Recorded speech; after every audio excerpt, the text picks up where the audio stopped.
Welcome to the weekly Super Geeks podcast. I'm Carlos Pedraza, the host. I'm joined today by four of my esteemed colleagues. I'll start off with our guest host, Travis Linton, of one of the admins of the largest Star Trek group on Facebook. Welcome back, Travis. Always happy to be here. Great. I know you have a couple of great things ready that you're ready to talk about this week, so I'm looking forward to hearing that. Also, we're joined by the ever famous and ever contrarian Sun Seal, aka our mascot Index. How are you, Sun? I'm archiving, though a little bit tired. Okay. Well, you mentioned before we started recording that you're expecting a big storm where you live. So good luck with that. I have this thing where I am attuned to nature, so I usually hibernate before inclement weather so that I'm ready to take flight if things go from bad to worse. I see. Well, I'm glad you're prepared. Also joining us this week, as usual, is the eyebrows of Dooms himself, Ross Bullock. How are you, Ross? Doing good. That storm is also going to be heading my way. So we're going from damn near close to the 60s here in the Midwest down to the single digits. Ouch. I'm not looking forward to that. Talking about or blizzard or that's big winter storm coming through. Yep. So lots of snow. You guys have fun with that. I've been getting hit with that for the past week. So I would like to point out that Carlos, without realizing it, made an unintentional pun with Ross playing video games on Twitch. Dooms? Because I said Dooms? Yes. Eyebrows of Dooms. Yes, what have we been That means doing? I can sense and detect BTs now. Yes. My eyebrows are connected to the other side. Uh-oh. When I die, that could they come will in persist. handy later. And last but not least, our producer, Justin. How are you doing, Justin? Doing quite well. I'm also getting ready for this storm. It's supposed to hit tomorrow. It's going to You too? Good rain. Lord. Oh yeah, this is the big system. It's going to drop the temperatures down into the 30s. Woo! Well, I just got off a train a little while ago from San Francisco, where it was gorgeous for the past week, and back to regular Seattle weather, which is going to be, of course, cloudy and rainy. I love the Pacific Surfliner. That's such a wonderful train. This one was the Coast Starlight, actually. Okay. Yeah, they run on some of the same tracks for part of the coast, but this one goes all the way up to Seattle. But it was a beautiful trip, and except for the guy who tried to steal my blanket and pillow. Anyway, that's all of the story. Let's dive into the news of the week, shall we? All right. So this was a late breaking thing that popped up on the Facebooks today, and that was a story that probably is not true per se, but is certainly stirring up a lot of trouble, and some of it is true, and that is the future of DC Comics. And some people are predicting doom for that company, 80 years old, which is now has been owned for a long time by Warner Brothers, but Warner, of course, Warner Media was just bought by AT&T. And so the substance of this story is that somehow AT&T is behind the resignation of Dan DiDio, who's the longtime publisher of DC Comics. He has in fact resigned, but we don't really know the reason why, and we don't know the what the company's going to look like in the wake of his resignation. Jim Lee remains at the helm of the company for now, anyway. So there's a couple of different layers to this story. One is, of course, yet again, it's one of those potentially fake news stories that just catches people's attention and spreads like wildfire, even though it's not based on a lot of facts. And then there is, of course, the other layer, which is what is happening with DC Comics, which has gone through a lot of changes in the last decade. So who'd like to tackle this first? How about you, Ross? Well, first off, when I saw this original article and I read through it, curious about what it was trying to say, I noticed a couple things. First, the article went out of its way to constantly point out that DC was owned by AT&T. And then second, it kept referring to the upcoming major events as 5G. So it was trying to draw some unconscious parallels there. Oh, I think it was a that very were- conscious parallels. yeah, yeah, not very good writing if they were trying to Yeah, pretty to say something. ham-fisted. But then it just started going on about sources from anonymous sources, quote unquote anonymous, and YouTube videos. Wait a minute, So- wait a minute. Don't you mean the most reliable sources in the network? Depends on who you ask, yeah. And it depends on the network. So the whole thing Um, smelled really, really fishy to me. So I looked at the Hollywood Reporter article that was linked in our Trello, a actual legitimate source. And Bushani, thank you for joining me on the Twitch. Glad to see you. Dan DiDido had a lot of the changes that you mentioned, Carlos, are the result of DiDido's leadership. He's the one who pushed the first big universe reboot event, which was Rebirth, and has been behind a lot of the positive changes that have been going on in DC publishing over the last decade. So he's the one that's kept everything going. He's kept the studio, the publisher alive and changing in these uncertain times in our constantly changing media landscape. Mhm. And that's especially been true of the comic book industry. Oh yeah. Certainly for the last several decades, probably 3 decades, where really shifted in audience from kids and teenagers and kind of grew up with its existing fan base into a much more adult medium. And in the midst of all of that, we're seeing the exit of exactly the kind of guy that you're talking about, who, as a publisher, was trying to introduce some new ideas, as well as also kind of reestablish some connections to these characters' roots. With his departure, what do you think that means for DC Comics in the future, and by extension, what we're going to see, on television and on at the movies? Who wants to handle that? Who has an opinion about that? He's been there since 2010, so that's a pretty good run for a VP. Mm-hmm. Well, and he's been around the company even longer than that. Yeah. So he moved into kind of the executive ranks, 10 years ago. But he's I been will around yield DC the floor. longer than that. Opinions? Are any of the rest of you DC Comics readers? I just think he probably got tired because, how long was he there? 10 years? That's a long time for a CEO. So he probably just had enough and decided it was time to step down and will make a statement when he feels like it. And everyone's just taking it, oh my God, it's the end of all things. And just trying to run with it like they do everything else. Yeah, one of the things that I don't really see the numbers around sales anymore, but a lot of the speculation is that Disney and Marvel have kept their comic book lines going, in essence, to continue to keep a fan base alive for their much more profitable television shows and films, and that essentially it's sort of a loss leader in order to provide a constant stream of ideas and creativity that informs the much more popular parts of those franchises. How true do you think that is, Ross?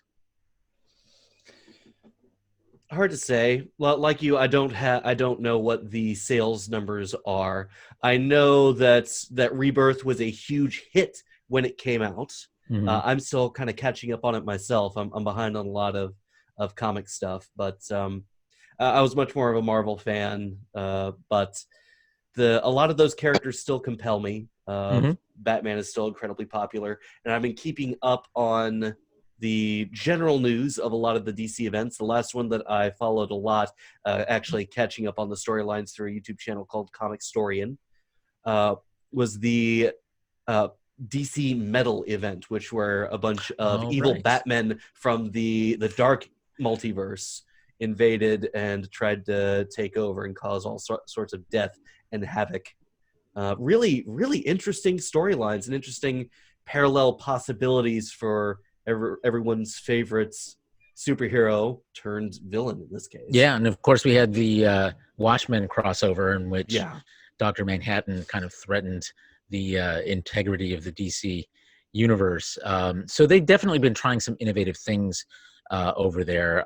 I'm not sure exactly to how much success, because some fizzled. New 52 was a big fizzle.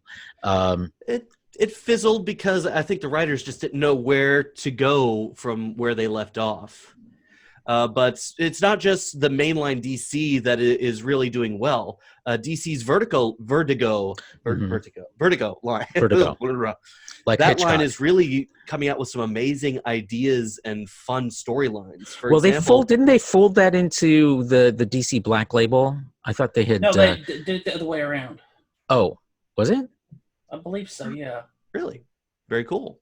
But iZombie, it's one of the most popular CW shows outside of the Arrowverse, and it got its start as a Vertigo comic line. That's right. There's a lot, and that's where all of Neil Gaiman's comics are hosted as well. That's right. That's where Sandman was hosted, and I don't read as many comic Lucifer, books, which is also really oh yeah, big. which is also really big. I wish I had the time to read more comics. I used to a lot, but I do try to keep tabs on what's going on in the industry, just because I'm a big Superman and Batman fan, and will be for a long time. And of course, that was something that George and I had in common. And let me tell you, if George were here, he would have some definite opinions about this story. Oh yes, but I think you're pretty close to it, Carlos. That they wouldn't sacrifice a historical part of the company for a profit, just because it is that hub of creativity and idea farming, a think tank, if you will, that has the potential for new television, new movies, and all sorts of other media. Just look at, Marvel's doing it. They're seeding some of their more obscure characters for more movies in the new Avengers game. Miss Marvel that is taking center stage, so she might be getting a more front and center view. So I think these rumors are all bullshit. The idea that I'm not going to go quite as far as to say bullshit.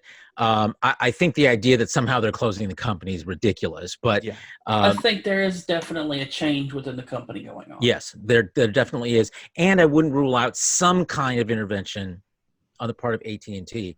And the only reason I say that is, even though it's several layers down in the new constellation of media under Warner's and under Time Warner and AT&T, we have seen similar kinds of interventions by AT&T with HBO, with HBO Max.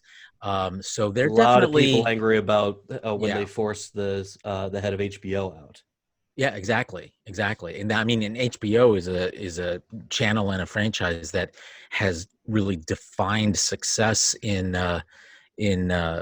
television and filmmaking for decades now. So, it's really the model that Netflix aspires to, frankly. So, conspiracy theory time, or as Index would say, extrapolating statistical models. Thank you, Index. What if, and again, this is a conspiracy theory, but how pissed off would people be if they restructured DC just to make stuff, just to exclusively put and drive people back to DirecTV? What do you mean? That would be really hard to do. I mean, I think DirecTV is in enough trouble as it is. And I get maybe that's the background of your question, but I think the bigger question is what's going to happen to DC Universe in this new constellation.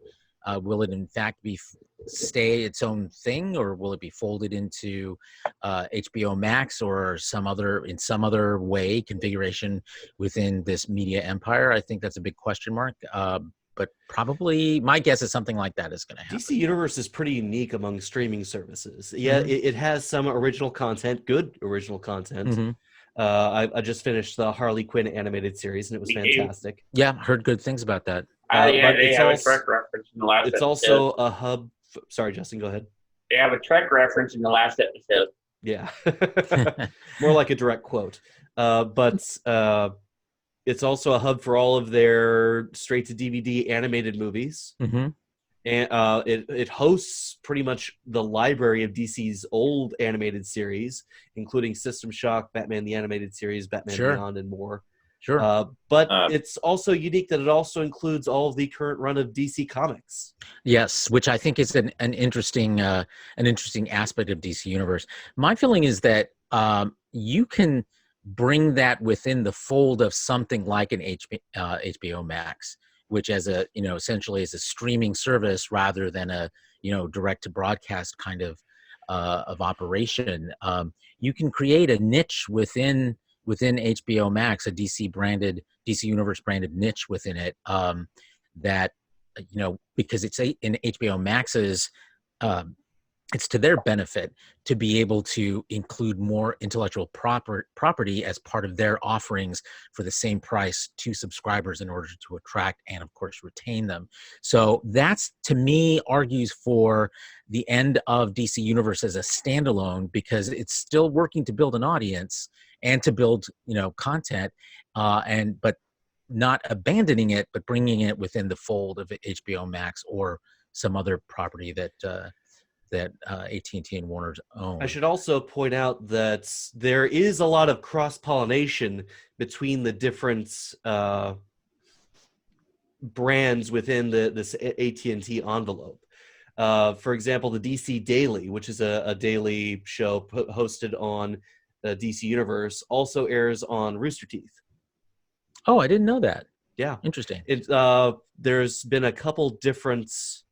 They've done a couple different things like that. Dropout, I'm not sure if it's also under the AT&T umbrella, but it's another animated streaming service hub. But they hosted content from that service as well. So there's a lot of back and forth going on. There's a lot of cross-pollination. There's definitely, it's an experimentation. I mean, there's not a single successful business model in any of these streaming services. You're seeing fits and starts in terms of successes and failures, but a lot of learning and a lot of investment for what I think they hope will be a bigger payoff down the line. They definitely seem to be more flexible in my eyes, just seeing what they're doing so far. So I highly doubt that they're shutting down DC or trying to sell it off to Marvel. Well, anyone who says that's as stupid as it's the same site that put out the first one. Yeah, that tried to say the next anything, they will bring their comics more in line to what they are producing, movie and animated series wise. They'll try to probably line them up a little bit more to bring more of a draw to them. I would think would be a smart move for them to do, because it's always been comics. I don't know about that. What's been going on in the movie? I don't know about that, Justin. TV. They're very, very different audiences, and the one serves as a source of ideas for the others. But trying to align them, I think you end up potentially alienating both audiences. Well, yeah, One thing who knows what they got planned at this point? Yeah, no, we'll definitely keep our eyes peeled for this. Go ahead. I'm sorry. Go ahead, Ross. One thing I think we will see. One thing that the Hollywood Reporter article said that Dido tried to branch out and get comics into more stores like Target and Walmart. I think that we might see a further expansion of that. I hope so, and I hope that we don't see that come to an end because he left. But once upon a time, and by that I mean when I was a kid, you did find comic books you found them at grocery stores, you found them at drug stores, you found them Walmart. Everywhere.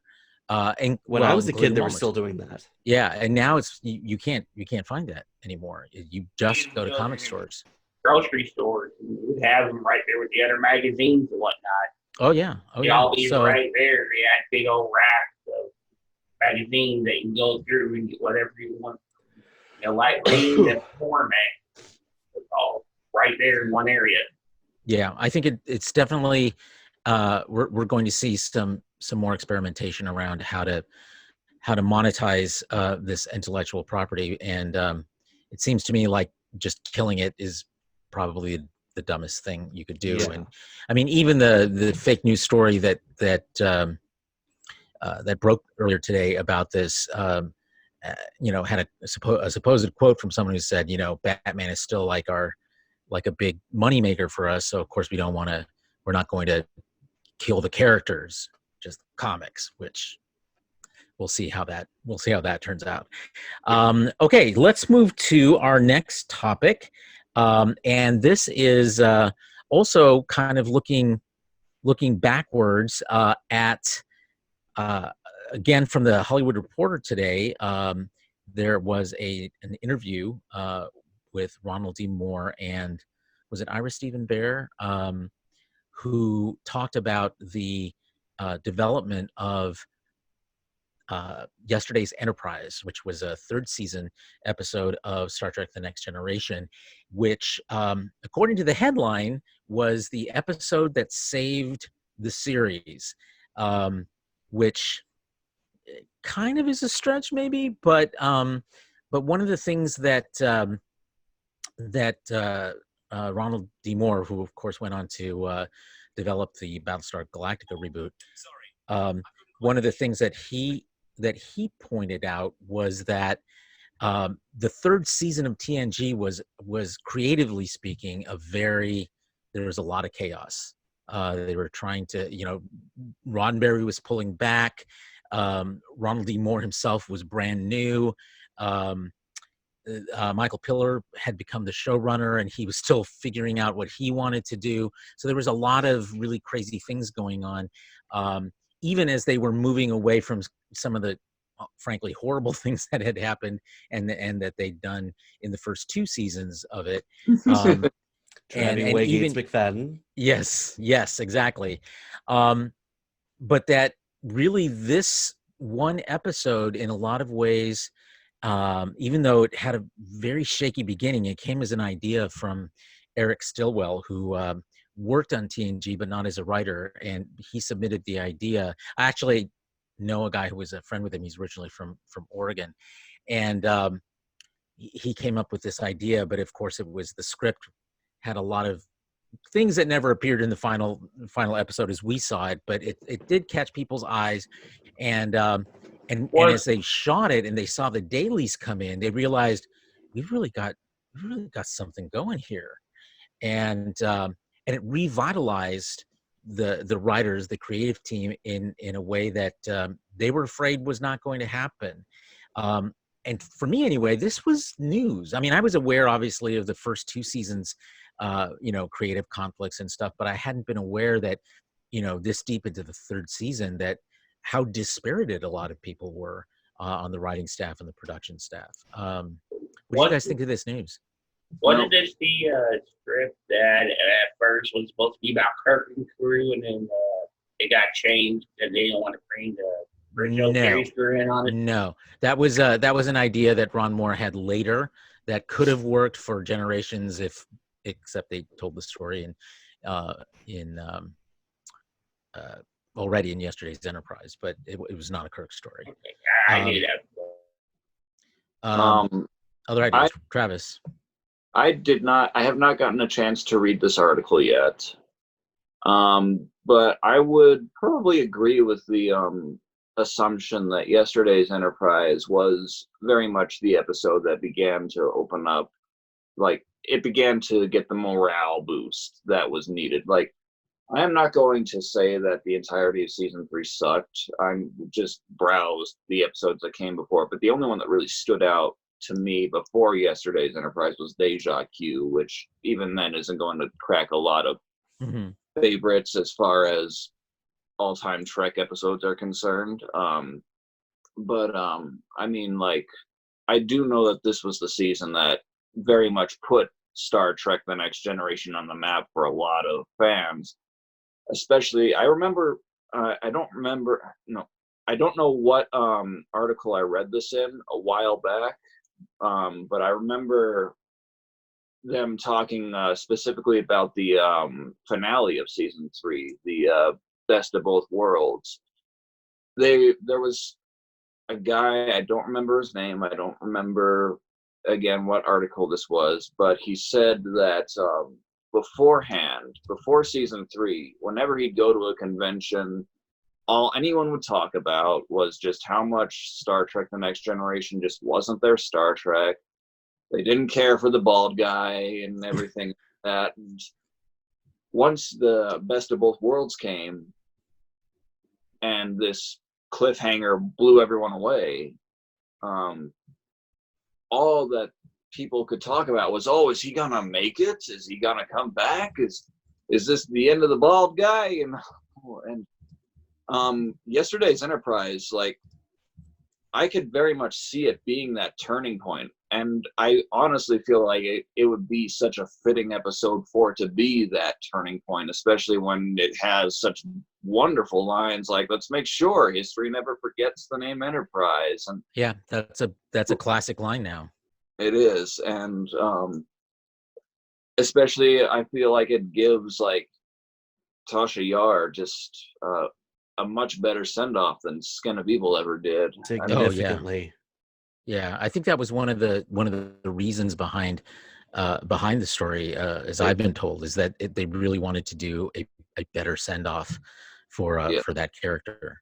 Yeah, and I mean, like, just with as much, like, I'm the Star Trek group, I go through a lot of trivia, because that's one of the things I do on that group, is I put up a random bit of trivia every day or ask a random trivia question. So I end up digging through a lot of these background, behind the scenes things on Memory Alpha daily. And I do read a bit about like some of the behind the scenes chaos that a lot of that early TNG was definitely going through. So, you know, and I do credit Ronald D. Moore and Ira Stephen Burr for coming up with some of the best Star Trek that I ever saw, as far as, you know, late TNG DS9 was concerned. And Yeah, Ron Moore and Michael Piller both went over to DS9 after it. And an interesting theme that you hear about in this article is the whole idea of the movement away from the constraints. And you know, we've talked about this before, but this is sort of the latest example of Ron Moore talking about this, just how creatively constrained it was to work on Next Generation because of Roddenberry's, you know, edict against conflict within the characters of the show, and that, you know, one of the things that was so liberating about yesterday's Enterprise was that everybody could be mean to each other. Like Picard was kind of an asshole. He's the captain of a warship. That's his job. Yeah, the warship. That's right. And so it was. I remember when I saw it, it was like the best parts of like the mirror universe. Just this idea of a different way of looking at something you were familiar with, without going over the top campy like it did, like Mirror did. And it was, you know, it was heroic. It was valiant. It was. There was romance. There were plot holes. Of course. I mean, name me a Star Trek that doesn't have a plot hole. Yeah, it was the big temporal anomaly that brought the sea in. Yeah, I mean, whenever you've got a temporal anomaly, plot holes are like by definition. I go on for hours about just like, I love Star Trek. That freaking moment right there. I'm sorry. I got to gush about it. Yeah, that'll be the day. He hops back and starts taking control of the ship himself. Oh, love it. He jumps around the console like Riker.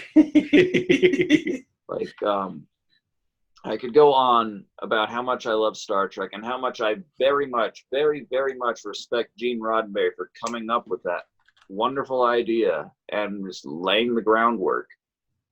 But I am not a stranger to saying that Gene Roddenberry was a god-awful storyteller, was a guy who did not know how to make this universe very interesting, and did not know how to properly handle his characters. I mean, good God, like, there is a reason those first two seasons of Star Trek The Next Generation are terrible, and like there's only can only like maybe count to like 5 interesting episodes in those 52 first, however how many episodes there were. It was about 20, 22, 24. 26 the first season, 22 the second, so 48. Yeah, 48 episodes. He wasn't an awful storyteller. he had made a living up to that point writing for cop shows, for westerns. He'd been doing that for years, so he was decent at that kind of storytelling. Well, at He had 1960s storytelling. Yeah, he had You a know. concept for a new show, but like you said, he kind of restricted himself. He had an idea, he had an ideal, and he pushed for it, but he didn't know how to really make it interesting outside of that original set.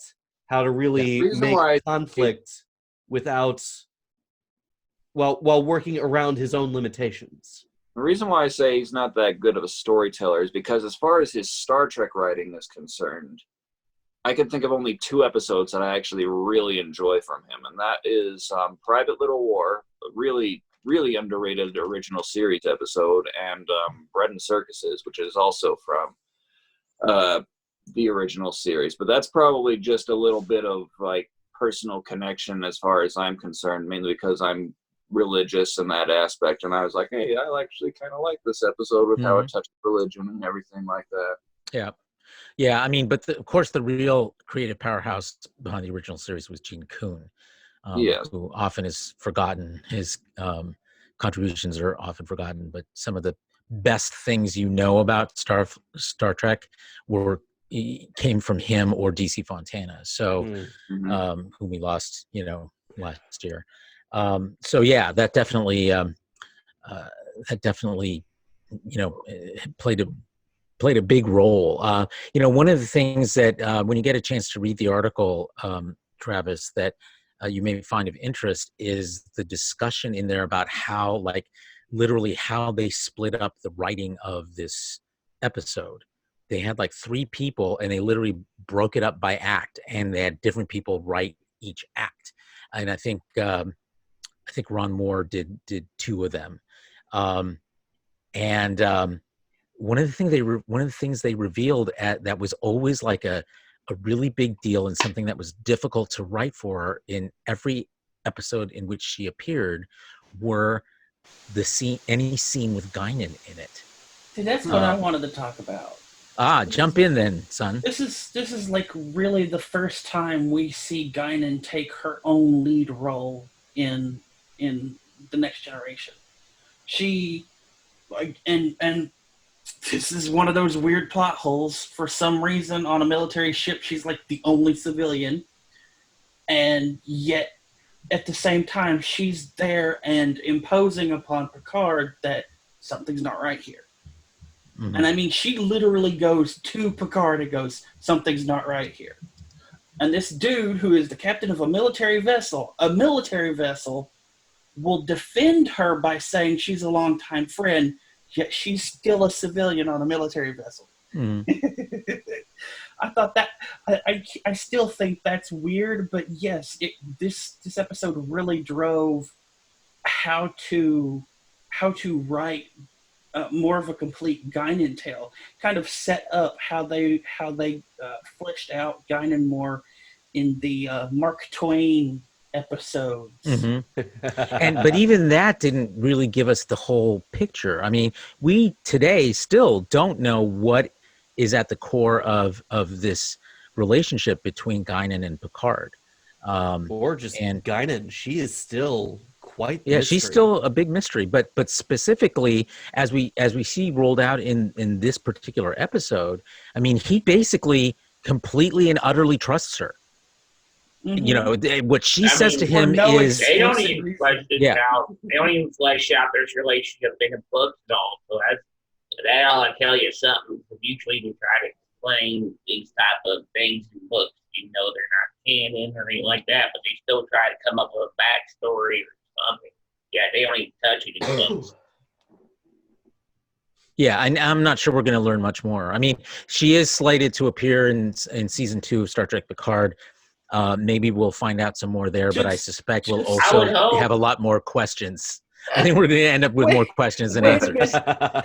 Just wait until the Dark Circle starts saying, see, this was always in the Nexus. No,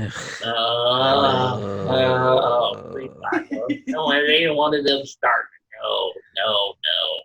Whatever makes them sleep at night, I guess.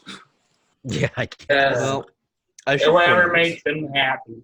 Sure. Go ahead, season Ross. 3 had a lot of really great gems. In Mhm. addition to yesterday's Enterprise, Sun's favorite episode, the one that she keeps referencing constantly, the Defector, was Yep, episode that was a great 10. episode. Mhm. Yesterday's Enterprise was 15. Sins of the Father, our That's first right. big Worf. Klingon Mhm. episode of the series, and the beginning of Worf's story arc that ran By throughout the entire way, series. also written by Ronald D. Moore. Was episode He 17. became the resident Klingon expert on Next Generation and DS9. So a I lot thought you of were going to say he was the Klingon godfather. in a way. In a way, yeah. Also, Generation on, yeah. the But captain's interestingly, just one quick thing, and then Ross, please continue. But interestingly, I think one of the reasons why Ronald D. Moore's ideas worked so well, and why Worf's entire arc really took off with Sins of the Father, was because at its heart, it was about conflict. Finally, in the Next Generation, and it was able to really jumpstart this show in a way that the first 2 seasons just never were able to match. But clearly, there's no conflict in Star Trek, according to the haters. Yeah, whatever. Go ahead, Ross. You're saying there All were right, some other great episodes. fan favorite, The Captain's Holiday. Good one. Tin Man, another one of my personal Oh, favorites. yeah. Data episode, The Most Toys. I didn't actually like that one very much, but I see why other people do. Sarek. Yes, Sarek. that was a great one. And, God, of that was course- season 3? Yeah. And of course, Best of Both Worlds. Yes. So there's definitely kind of a turnaround, considering that this is also probably it also includes one of the least liked episodes, The Offspring, Mm-hmm. which That was a rehash of an episode for Phase 2. Mm-hmm.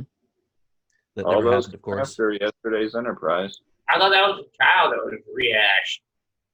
Was it the Offspring Wait. too? Well, the child was. The Offspring was. I forget what that one was about. What was the Oh, I Offspring confused about? it with a child, Offspring, didn't I? Yeah. Data's daughter. Oh, okay. Never Oh, mind. yeah, that's yeah. actually a good I one. take that back. That's That the was- ooh, Yeah, that's ow. actually a That great was one. the one, Bad Rock. Bad. Yes, yeah, I accept that. That's on me. But so yeah, there's definitely a sense of turnaround here. Ooh, the Yeah, definitely get some momentum. Transfigurations. Yeah, Ooh. for sure. Yeah, so definitely Hollow Pursuits too. So Barclay's winding up, introduction. I highly recommend reading this article just for really a peek into how Star Trek's written, how a lot of shows are written, even today, that, and just really informs, like, the fact that Michael Piller in some ways was kind of pissed off by this episode. It happened over Thanksgiving, and he forced them to work over Thanksgiving weekend, and all these things just behind the scenes that inform some of what you see on screen. So anyway, it's a great article to read. It's linked in our Trello, so y'all can take a look at it from there. But it's in today's or Sunday's Hollywood Reporter and worth reading. Okay, let's move on to our next topic, and that is a little Picard related, but mostly about CBS All Access. So 2 pieces of news this week about CBS All Access. One is that CBS revealed that the Picard premiere in January and its telecast of the Emmys led to a huge jump in subscriptions for CBS All Access, that they hadn't expected to be that big. I mean, they hoped it would be successful, but it went beyond what they expected. This is yet another continuing sign that Star Trek is not dying, and neither is All Access, despite what some people. The figures are fake, they'll say. Yeah. I mean, it's just ridiculous to me, this whole notion that they're faking it because they don't want to look bad. Of It's course, like, I hate to tell you this, but that's not the way Hollywood works. If it looks bad, they get rid of it. That's one just of my more famous arguments I had with somebody on this subject was somebody over on Twitter. They're like, "Oh no, they only renewed it just to make their investor happy." be. I'm like, are you stupid? You Yeah, really that's- think Hollywood works that way? No. Yeah, I it can really take doesn't. Those. Go ahead, Travis. Oh, sorry. I can take those stories. What I can't personally stand are the people who will like disregard this entirely and be like, "Oh, it's still small compared to Netflix." It's like, yeah, no shit. They're not trying to be Netflix right now, so Yeah, that's really beside the point. I mean, yeah. of course it's not Netflix, but It's not Hulu, you know, but it's neither not is Netflix. HBO. You know, Netflix is bigger than HBO in terms of because it's a worldwide subscription, whereas HBO is North America only. So it's apples and oranges, and you see that happen a lot when push comes to shove, and facts come up against conspiracy theories. Is they try to broaden or deflect the topic by trying to make it bigger about something bigger that it's not. It's not Steam. Of course it's not Steam. It's the BattleNet launcher. Oh my god. Or the Epic Games Store. I don't know what that means. The individualized we do. launchers for gaming companies. As long as you do, I'm fine with that. I don't need to Okay, know all the everything. gaming companies have their own launchers. You don't have to explain. You You don't have to explain. Seriously, It's just like you don't have. streaming You stuff. don't have to explain, It's Justin. a parallel. We'll leave it Trying at to that. Yeah. hurt you. I get that it's a parallel, and that's good enough for me. Okay. Okay, so this also is connected to the second CBS All Access story from this week, and it's something that we talked about a little bit last week, and that was the news that Viacom is looking to create a bigger streaming service to compete with HBO Max and NBC Universal's Peacock and other network-based broadcast network-based streaming platforms, and that it's bringing to bear its intellectual property in Paramount, its other Viacom channels like Nickelodeon, into one big package, very much HBO like what you're competitor seeing. Showtime. Yeah, exactly. Yeah, including Showtime. Thank you for Is pointing that one out as Peacock well. the actual name they're going with? Yes. No, Peacock is Oh. NBC. Yeah. Peacock is Oh NBC. my god! But yeah, that's it's not- Nickelodeon, that's Showtime, that's MTV. Yeah, MTV. So all of those. So there's a lot that that they can bring to bear in a streaming platform. The new piece of news this week is that it may in fact be gathered under the umbrella of CBS All Access. That's I'm not sure smart. that's because it's already established. It has a brand. Plus, it has all access in the title. Exactly. There you go. It wouldn't make much sense to throw out the baby with the bathwater. Exactly. I only encourage them to do this. I think it's a good idea. I mean, with the merger, I personally hold to the hope that we will eventually see all 13 Star Trek movies on this service. And I think you will eventually because Paramount, because it's Paramount. Their stuff is Yeah. getting in there too. And the only thing I would say is like they just need to do a better job of fine-tuning the service as a whole. I use this service on multiple devices, my tablets, my phone, and my Xbox. And well, while I do believe that the service is getting better as a whole, there are still some issues that need to be ironed out. Particular, like I don't know what it is with the Xbox version of this. It is completely absent from any mobile things, but every now and then I will put on like an old classic episode of The Twilight Zone. And in like the very first few seconds, there is a glitch on every single episode at the exact same time point that puts it back to the beginning of the episode, and then it'll play out. And before the first act finishes, it'll cut out like the last few seconds, and then it'll play completely normal for the rest of the episode. And this happens in every single episode, every single season, only on the Xbox. And I have emailed them. I've heard similar complaints about the PS4 version. I can tell you a quick little fix though. What I've heard people doing is subscribe to the Amazon Prime CBS All Access instead of using the All Access app. They just go through Amazon and it solves a lot of the problems that. Well, it does on having. television. I'm not sure. I mean, but some people want to watch it through their gaming platforms. So I use it on my Xbox quite a lot, and I've never had that issue. really, Have you Yeah. watched Twilight Zone episodes? I haven't watched any Twilight Zone, but as I mentioned Twilight before, Zone. yeah. Why don't you try it out, Ross, and report Yeah. back next week? I'd love Star to Trek, hear of course, but also both the classic and modern version of Bob the Builder. it. That's right. I haven't had any issues with Star You're Trek such a dad, Ross. with that, but another thing Hey, the kid likes his construction equipment. Hey, that's positive. Go ahead, Travis. another weird issue I have only on the Xbox with another show is the show Everyone Hates Chris. The audio on the Xbox feels very compressed, and this is a thing, not an issue on mobile again, which is very weird.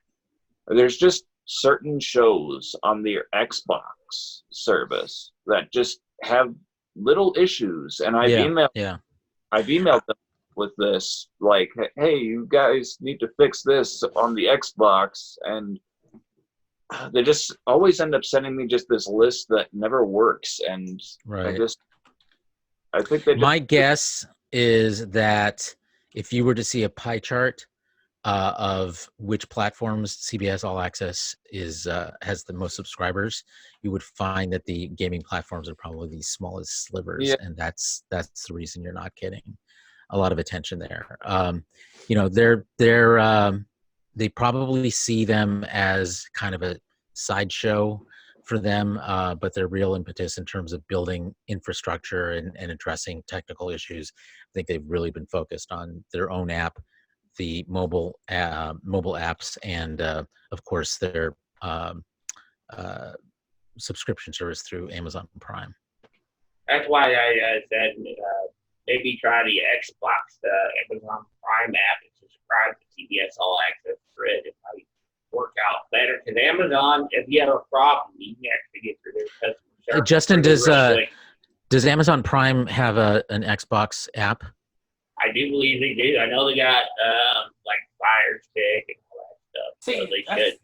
I honestly think that's probably the problem, though, is that CBS has sort of this direct control over their mobile app and their launcher and all this kind of stuff. And they've worked really hard with Amazon because guess what's premiering through their Amazon version? Right. Although they didn't know that at the beginning. Right. Well, sure.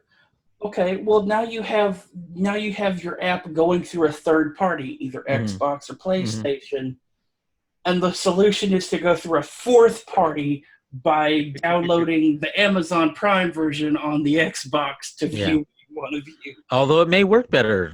Someone try it out and report back. I would love to know that. Yeah, So, I'll an try and interesting look thing. into it. I'm paying premium price for CBS All Access right now, so I have no idea how to consolidate into the Prime account. But Well, use their 7-day free trial. I subscribe to Amazon Prime. I just have no idea. Like, I've heard about the CBS Amazon Prime subscription, but I've never figured it out, and so I'm just. You just download the app and then sign up for it within the app, and then they charge you. Yeah, just That's all. search for like I did it by accident once. Star Trek Discovery or something, and it'll come up and say subscribe for 7 days free trial, and you just click the yellow button, and it'll just go from there. And, So really easy. I brought up the IGN article on the subject, and they're calling this a House of Brands style service. So it looks like they're going to do this similar to what Disney is doing with all of their properties on their services. So Hulu, Marvel, Disney, and National Geographic. So it looks like things might be grouped within CBS All Access among CBS and Paramount's different services. It may be similar to what I was saying HBO Max may do with DC It's like Universe. buying a CBS All Access flavored version of Roku. In a way, yeah. They're Actually, saying that's that really it'll true. be about 30,000 episodes of television and over 1,000 movies. Right. Damn. Yeah. Yeah, it's a lot. It's a lot of material, and most of it will be under CBS All Access. Nickelodeon, MTV, Comedy Central, and Paramount Network. Probably that's gotta be one of the bigger. That's going to end up being one of the bigger stories, I would think. That's bigger than what Disney has right now. And it looks like they'll be favoring CBS All Access over Pluto TV, which Right. which is Paramount's free ad-supported service. Mm-hmm. Have any of you checked that out, Pluto? It's I did know start. that existed. What? What is Pluto? Yeah. Pluto is basically live TV, a set of live TV channels that you tune into. They have a schedule, and they show a lot of legacy content, as well as some cable shows from some cable networks that are owned by Viacom. I think you're starting to see other free TV stuff show up on there, like CNN. I think Kind of like CBS how Hulu used to be. shows on there.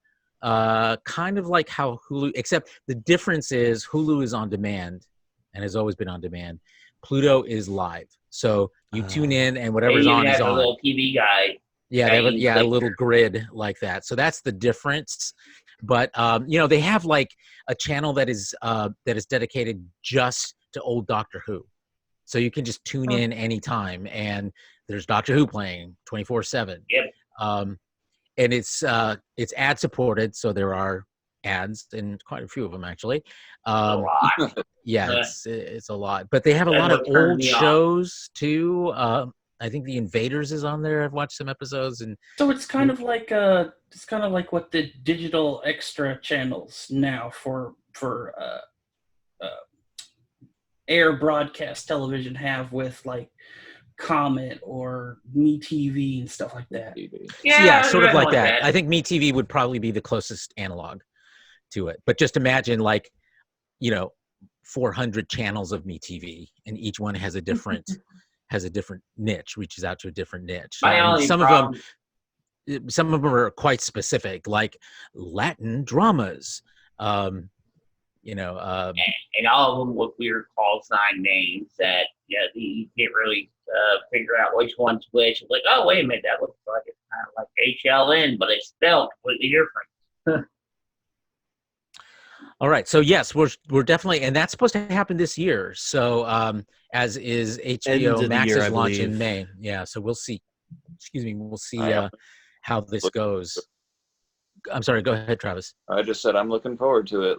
I think it's I'll encourage it. I may sound like a corporate sellout when I do that, but I mean, CBS has been making my head turn lately. I have been subscribed to it for 2 years now, so I know some people think of it as like a content wasteland or barren wasteland as far as content is concerned, and it does have it.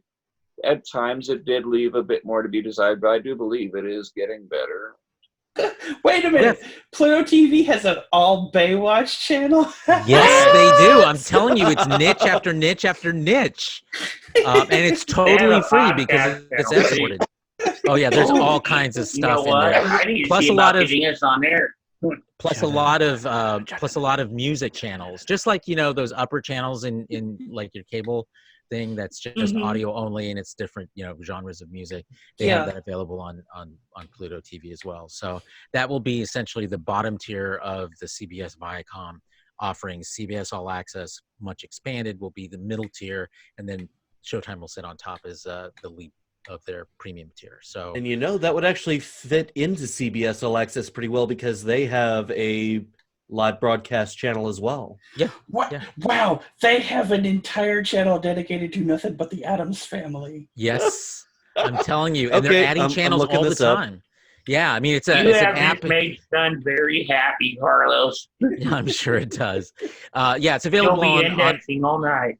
It'll be it's on all of the mobile platforms as well as on the web. So Pluto. You can get it as a Chrome extension too. Yeah. Pluto.tv.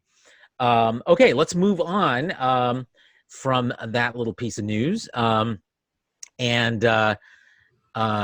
talk a little bit about, let's return to Picard a little bit, which is just before we went on air or started recording today, we were bandying about a lot of complaints that have been bubbling up out on the interwebs from people, and I've heard this again and again, and I'm like, I don't understand it. It's like, are we watching the same show? Who are calling Picard way too slow, that too much exposition, they're taking too long to tell their story, et cetera, et cetera. Does that resonate for any of you? Are you, do you feel that way? Have you talked with people who feel that way? And are they able to explain it beyond just, I haven't read anyone who can actually explain it in terms that I, as a writer, you know, as a screenwriter, that makes any sense to me. So what do you think? Son, do you want to lead off here?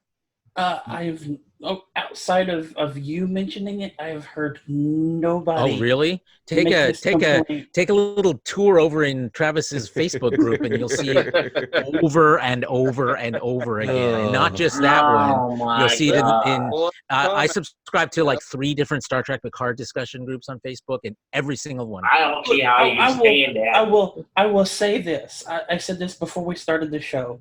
Discovery feels very ADD to me, like attention deficit disorder to me.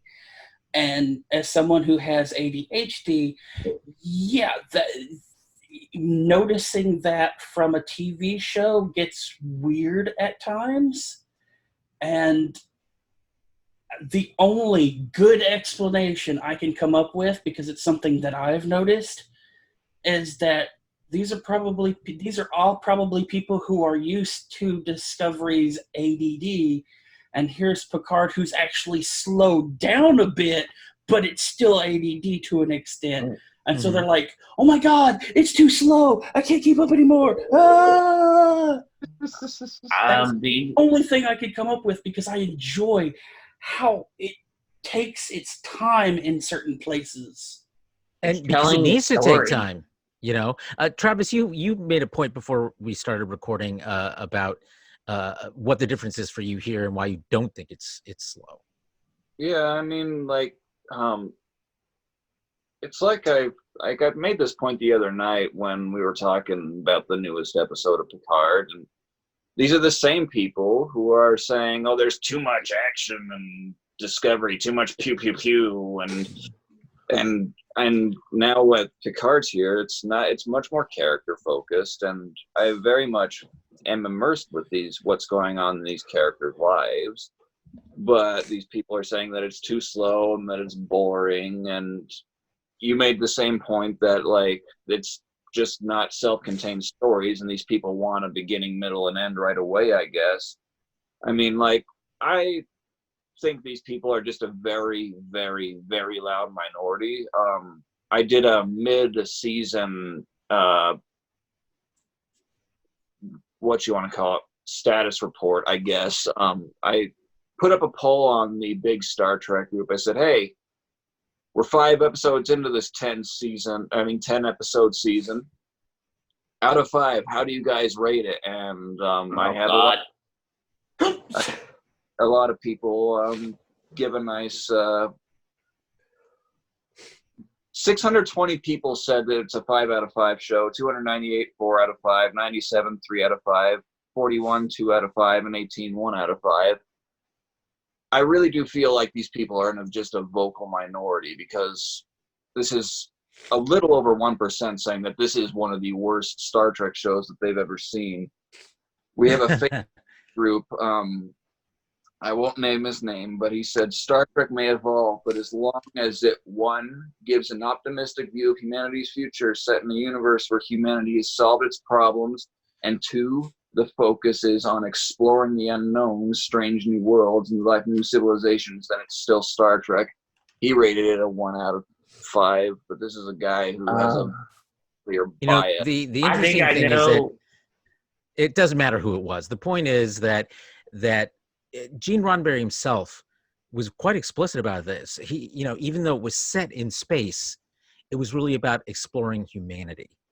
Right. the metaphor of exploration in space. And And that's this exactly notion that it. that it can't be about humans and still be relevant as science fiction is just it's ridiculous. Stupid.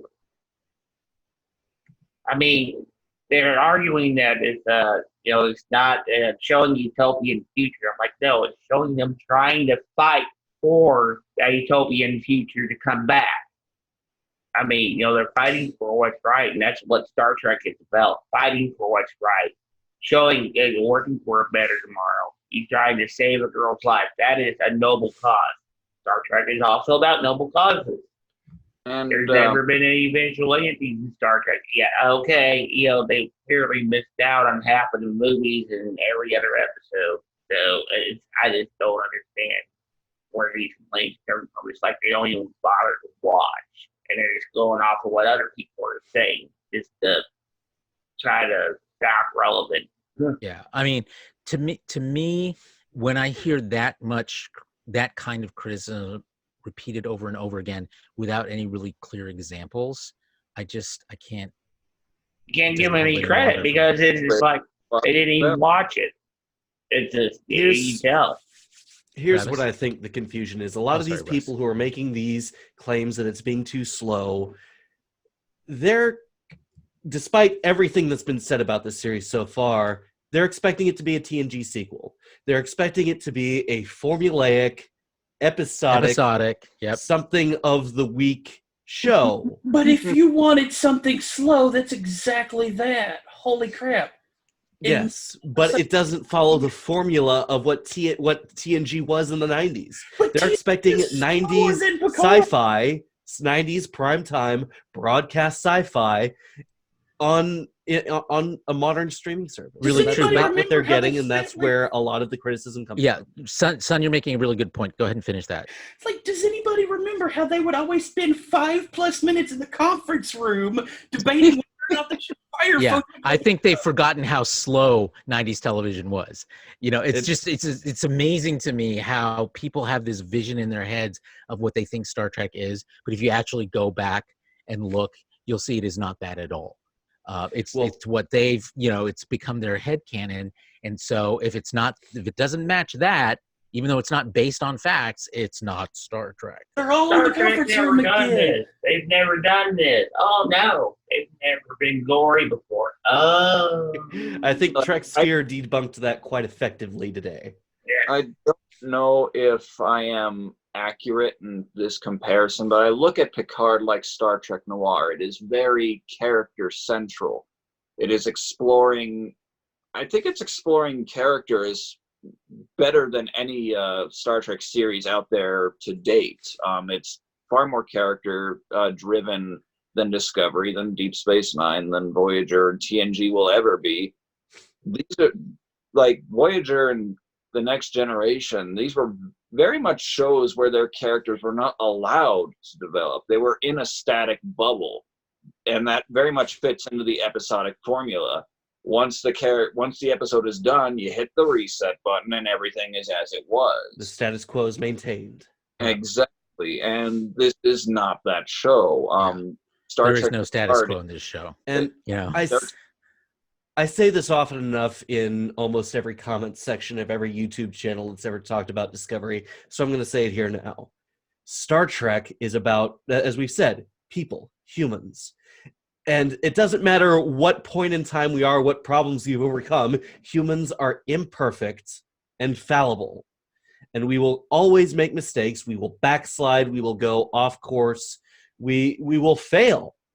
Even at Utopia, nothing human or mortal made is forever. So even an ideal vision of the future, a utopia that we build, can still fall. But what I think Picard and Discovery and all the new Trek is trying to do to say, if we fall, we can get up again. Yeah. And we can rebuild and we can reach towards that utopia again. It's all about being better. It's all about being better, making yourself better.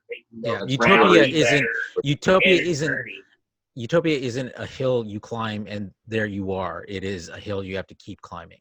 It's a choice. The evolved man of Gene Roddenberry is a constant struggle, a choice that these people have to make every single day, and it's one that has challenged them. And we saw it in the Drumhead. We saw it in DS9. We saw it been in there Discovery. all along, for sure. We sure. saw it. Looking forward to season 3 of Discovery for this very reason. Me Exactly. too. We saw it in Spock. The Because- character himself. Yeah. Because he always had to keep himself in check. Mhm. And I mean, you know, this is some of the best going forward because these people complain because it's not the late 90s Star Trek that they are, I guess they're accustomed. No, this is still Star Trek, but it's just being told in a new way. And that's what they're not understanding. And another thing that they can't quite wrap their head around is that this show isn't about Starfleet. Right. No. This show is going out of its way to show the galaxy without Starfleet. Like one of the criticisms I saw with this episode, there's no money in the future. There's no money in the Federation. They're not in the Federation anymore. They're outside the Federation. This world is not a Federation world. It's Free Cloud. Free being in the name. They pointed out in the very in the introduction to it. Of course, there's going to be some kind of currency. They must have forgotten about Goldcrest Platinum in DS9. Let me ask this question to all of those people if they happen to be listening. Do you legitimately want the Picard series to be yet another conference room scene where everybody is discussing the forced impregnation of Troy again for a good 5 or 6 minutes before even asking her about how she feels? Zeta, it's a Chinese finger trap. Yeah, it really is. I mean, the thing is that it's that question would never resonate with them. You have to get them to be able to articulate what it is Star Trek is in a way that makes sense in terms of storytelling, because what it really comes down to is their own feelings and their own, and those things don't translate into storytelling. They're just what you feel, and that's not enough. One of the things I saw, Sci-Fi Channel's website has been doing a poll of its website readers and its viewers, asking them where they rate Picard, and I'll see if I can find I think it's on my iPad, so I have it handy to be able to share. But the poll actually shows that about 2/3 of the respondents put it in about the 60 to 85% range, meaning pretty good show. Yeah. And I think, even though that's probably not a scientific poll, I do think that's a good temperature reading of the fan base, because you're certainly hearing that level of excitement about the show, not level of volume, because the complainers are very loud, but I was not surprised by those results, because I think it is being well received overall by the large majority of its viewership. And as far as CBS is concerned, as long as people, what's that? As the subscription numbers show. Yes, exactly. We're seeing reflected in the subscriptions, and if people are just tuning in to hate watch, that's fine as far as CBS is concerned. As long as you tune in, as long as you're paying your subscription. Sub. Indeed. We still have all your fucking money. Quark is there clicking the platinum together. It's more they try to complain, the more silly it sounds. Another complaint I heard was, it's not about the ship. So I just started thinking about the ship. All right. Well, on this similar theme, let's switch to a new topic from Star Trek to Star Wars. That theme being how the modern versions of these two franchises are ruining the franchises. Those who are complaining about Picard, and it's not just haters that we're seeing doing this. This is an article that appeared this week in Forbes. in which it claims that the Rise of Skywalker has irreparably harmed the Star Wars franchise. Before we go into details, who thinks that's true? Travis? Saying that one movie ruined an entire franchise is a bit of a stretch. Star Wars has been ruined before, and I can name you like. Has anyone not heard of the Star Wars Connect game for Xbox 360? That was a terrible game. You had I the don't know what you're talking about. You had I'm the kidding. Well, I know what you mean. you had the Emperor dancing to like freaking Dead Mouse. If that doesn't ruin Star Wars for anyone, I don't know what will. So it was Star Wars Just Dance, apparently. Pretty Yeah. much. Yeah. Okay. Do the hustle. Yeah. So But some one of the could make the argument that that was a video game, not a huge tentpole blockbuster of a film. Sure. Well, sure. you got 3 other movies that came before this sequel trilogy that did a lot of ruining there as well. You They mean just the forget prequel about movies, the of prequel course. trilogy and what I a am not hot a fan. mess the Phantom Menace was. And yet, it was aimed very squarely at young kids, And it worked. young kids loved it. It made a ton of money. Yeah. And there was enough nostalgic longing for more Star Wars from people, your generation, my generation. I saw it twice. Children and children at heart love Jar Jar Binks. It was all the curmudgeons that almost forced It's the what actor turned me to into a suicide. curmudgeon. I was 6, 7, 8 years old when Phantom Menace came out. So, I definitely liked it back then. They just haven't aged well. These movies did help birth, I said this earlier today, these movies did help birth my inner critic. I find Well, these see, then it was worth it, right? it was worth it, I guess. Though I still say that the Revenge of the Sith sucks ass, and so does Attack of the Clones. But Yes. I've only watched the prequel trilogy, I think maybe twice out of all of them. I've only watched twice, maybe 3 times. I actually watched Solo for the first time today, but saying one movie ruins the whole franchise, no. I mean, even if it was bad, it will always bounce back. It's Star Wars. It's just like Star Trek. You get one bad movie out, they'll come out with something better eventually. So it may not have really ruined Star Wars, but one of the points that the author in Forbes makes is that one of the things that's at the heart of why all of these, all 3 of the last Star Wars movies had problems was simply because they were too rushed. They were trying too fast to move to market these things, and they're big deals. They're large ships you're trying to, to turn course, and it takes a while to do it properly. And when you don't, you can, crash on the shoals. You can't make a right turn in the Panama Canal. Exactly. Exactly. And that's a decent point to make. I do admit that, I like the sequel trilogy. I know it has obvious problems. And I do agree when people say, hey, they should have had a roadmap. If they were going to rely on just director to director to tell this story, that is not a very good idea as far as getting an overall story is concerned. If they want to rely on 3 different directors, fine, but you've got to have a beginning, middle, and end laid out.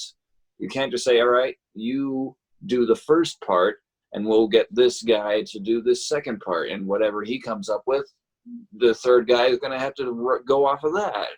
That's just not a good plan to move forward, and I get that.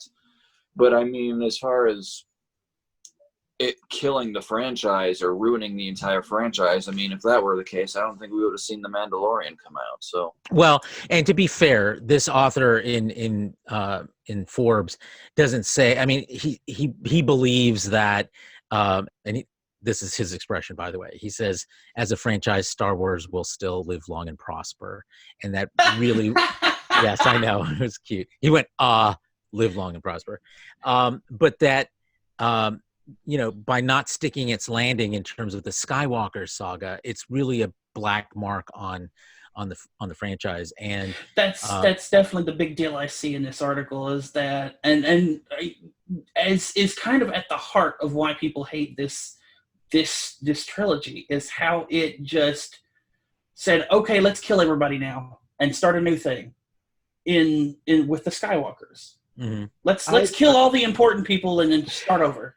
Not to bring up the prequels again, but I mean, before the sequel trilogy came out, the black mark was the prequels. People thought the Force was ruined when they brought in midichlorians. Midi-fucking-glorians!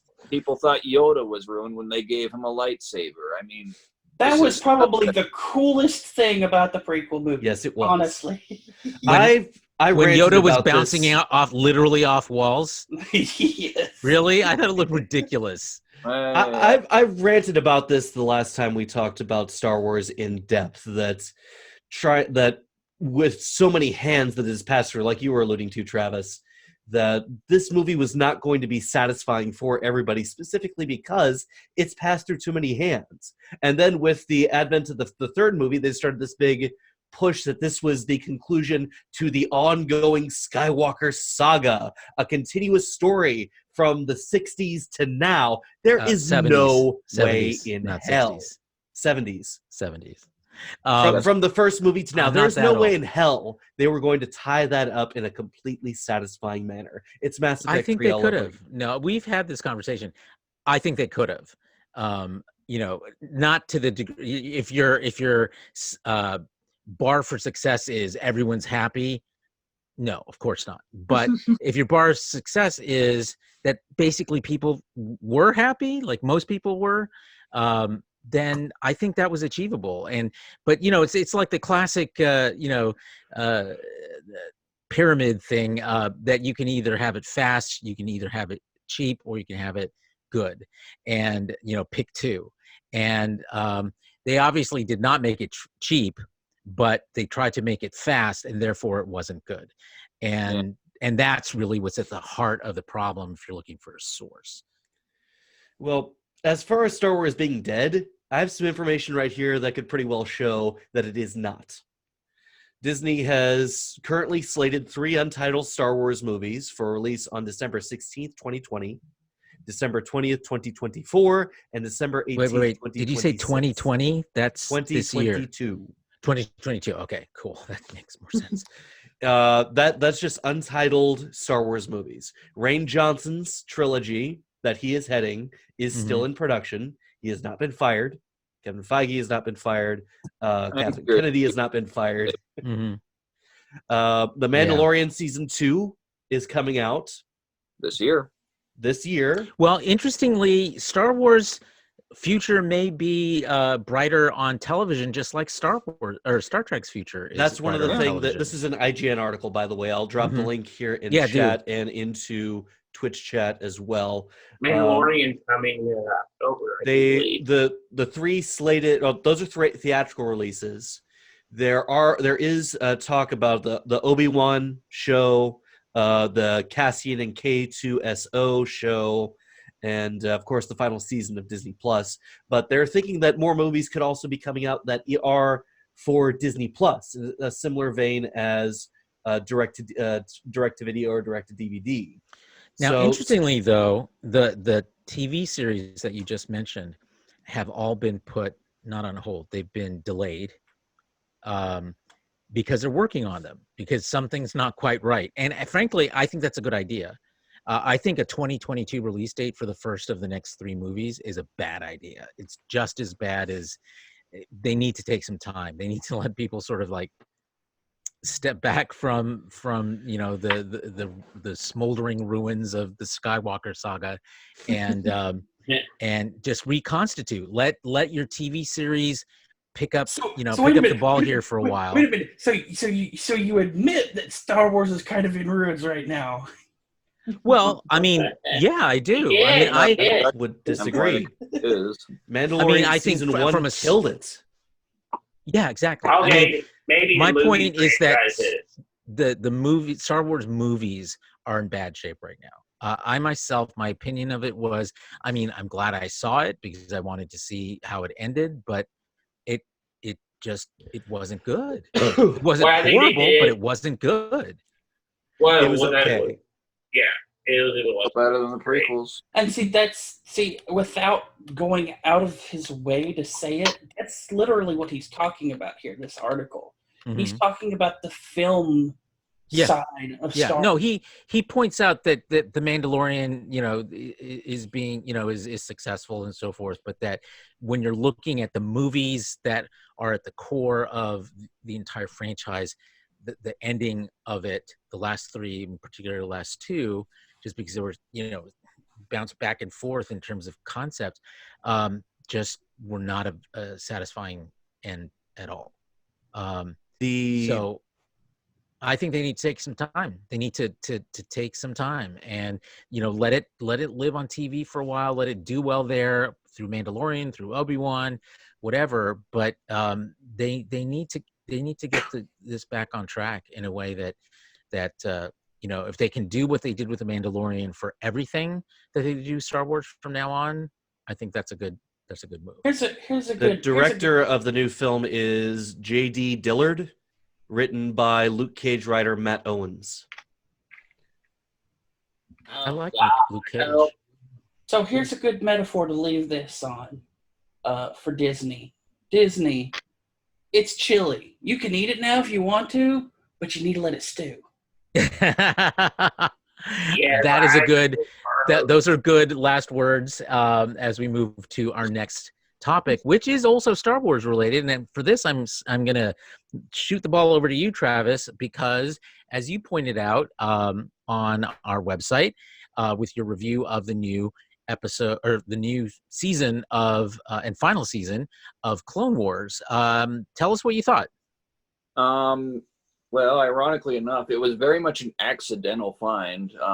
I said this in the review that I was just browsing a Star Wars group because I was curious to see if they shared this Jedi Fallen Order music video by the Who, HU, not HW.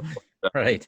There was a lot of discussion like, all right, we don't have a spoiler ban for this, so if you don't want to get spoiled, go watch it now. And I'm like, oh yeah, Star Wars Clone Wars is coming out this season. We've been too busy trekking it up with Picard. I've completely overlooked it. And so in our defense, we did do a segment on this a few weeks ago. Well, let's also be fair here.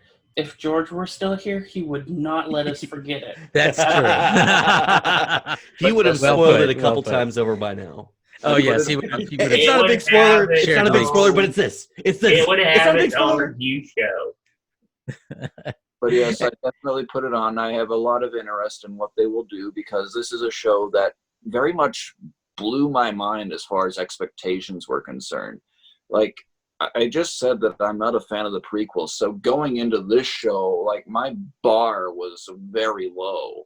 And this show just skyrocketed. And I was just, like, mind blown as far as, like, why didn't I get into this show sooner? And so that's where I am too. I'm behind on it, but it's been, it's won me over. It knows how to handle its characters, and it does it in a way the movies just pale. And while I will say, like, this very first episode of the final season was very simplistic, they did a pretty generic, basic plot, but it was not bad. I enjoyed following these characters, and I gotta credit D. Bradley Baker because he voices every single clone in this series. Oh, really? Oh, he does. Like, he does. Like, I have no idea if during recording sessions he has to wear headphones so that he knows what he's saying and what he's responding to. Just whatever he does, like, I give him massive props because he brings to life every single character in this episode. Especially since it, like, focuses on, like, 8 clone troopers. Good God. And I do believe, like,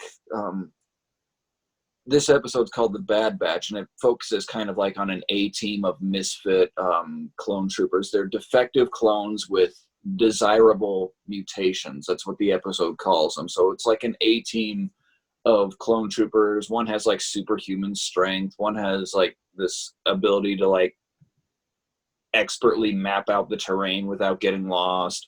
The other's like a real big computer whiz, and the fourth one is like he's a expert sharpshooter who knows how to hit his target, and he doesn't say anything. And I just remember, like, I'm not trying to change the subject. I remember reading Kate Stark's dissection of the Axanar script. Oh yes, And Axanar, the Sporkings. And yes, it's well worth the read. And there was one particular point where the bridge of a ship gets hit, and the captain, I think his name, ironically enough, is Captain Travis, laughs as the bridge shakes, and she's just like, Captain Travis is a psychopath. He's just a psychopath. And this exact same thing happens in this episode, because they're on this gunship at one point. It gets hit midair, and it starts to go down, and the clone with superhuman strength is like, we're going down. I'm just like, this guy's a psychopath. Oh, man. And just, like, it was very fun following these characters around, despite, again, it was just kind of a basic story to get them back into it, but it feels like they didn't skip a beat, and it did leave on a very good hook as far as, like, this is what's coming up, because it looks like, I have no idea how far you are in the series, Carlos. Not very far. Not very far. I started from the beginning. Then I probably shouldn't say too much, because no spoilers. No, it's okay. I can will myself to forget it. But there's a character that was thought to be dead who may turn out to be alive, and that is enough to get me saying, okay, you got me ready for episode 2. So if I had to give this episode a rating, I would probably give it about a 7 out of 10, closer to a 6 than an 8. But okay. But it's definitely. Well, when I catch up, we can talk about it more. Anyone else watching Clone Wars? I'm not, but I have a question. You said the title of this episode was Bad Batch?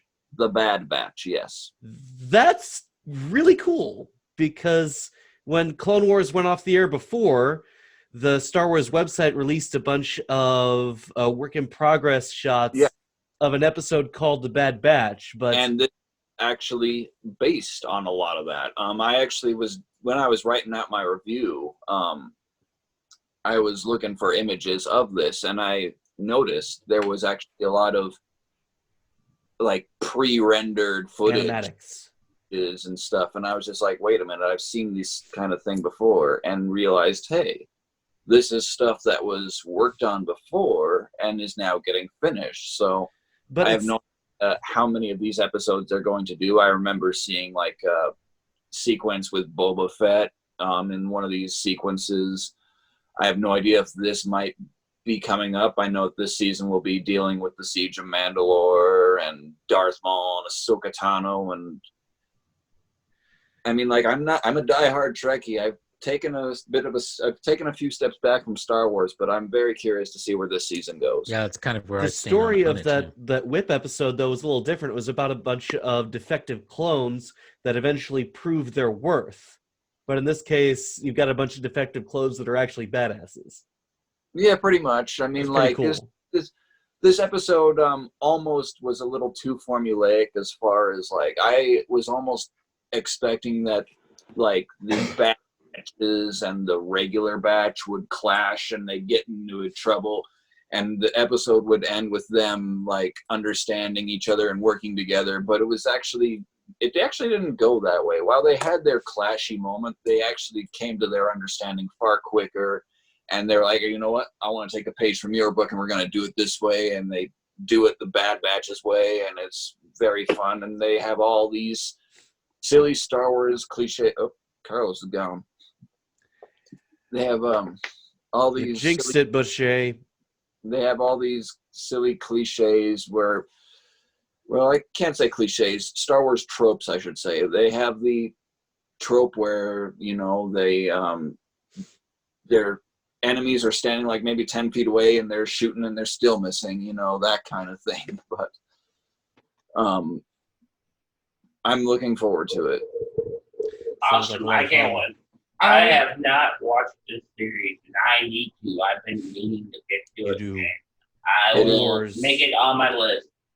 It is definitely a show I highly recommend. Well, I want to get into it because of the old Mandalore saga, pretty much because with it coming into season 2 of Mandalorian, we're going to be touching on the dark saber. So I the want Mandalorian episodes that the Clone Wars does can be absolutely phenomenal at times. There is an entire side of Obi-Wan Kenobi that is explored in this show that is just completely absent from the movies, and that is why I almost refuse to accept that a show this good takes place in the time of movies that are that bad.